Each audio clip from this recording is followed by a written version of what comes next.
Nawala naman ng kuryente sa ilang bayan sa Isabela kung saan naglandfall kanina ang bagyo. At mula sa Etiague, Isabela, nakatutok live si Jasmine Gabriel Galban ng GMA Regional TV. Jasmine!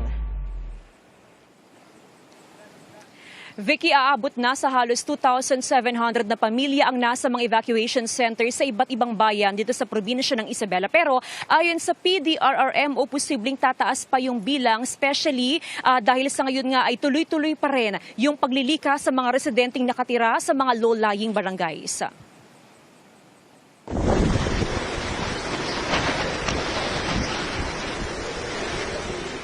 Sabay sa malakas na buhos ng ulan, ang hangin tila nagpasayaw sa mga puno sa Dinapigue, Isabela. Alas 9 ng umaga na maglandfall dito ang bagyong Paulo. Halos wala ring santuhin ang kambal na lakas ng ulan at hangin sa Divilacan, Isabela.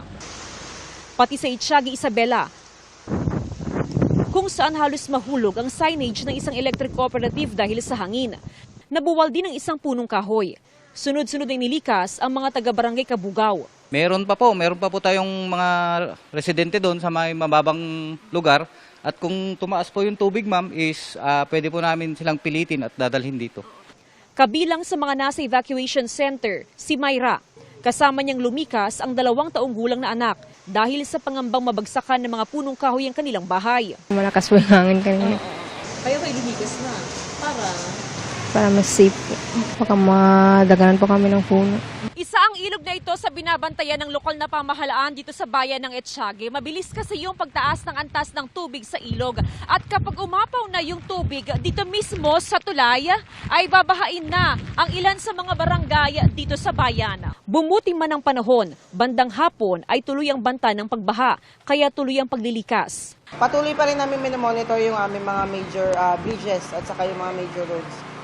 Para maabisuhan din namin yung mga kabaranggayan if possible pa. Mahigit 500 pamilya na ang nilikas sa buong probinsya.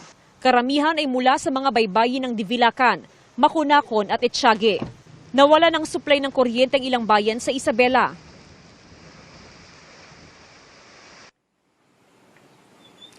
Vicky, as of 6 p.m. ay wala pa rin supply ng kuryente sa ilang barangay sa 17 lugar dito sa probinsya ng Isabela. Samantala, as of 5 p.m. naman ay 6 na gates ng Magat Dam ang nakabukas at nagpapakawala ng tubig. Sa ngayon, tuloy-tuloy ang sinasagawang clearing operation ng otoridad sa iba't ibang bayan dito sa probinsya ng Isabela. Vicky? Maraming salamat at ingat, Jasmine Gabriel Galban ng GMA Regional TV.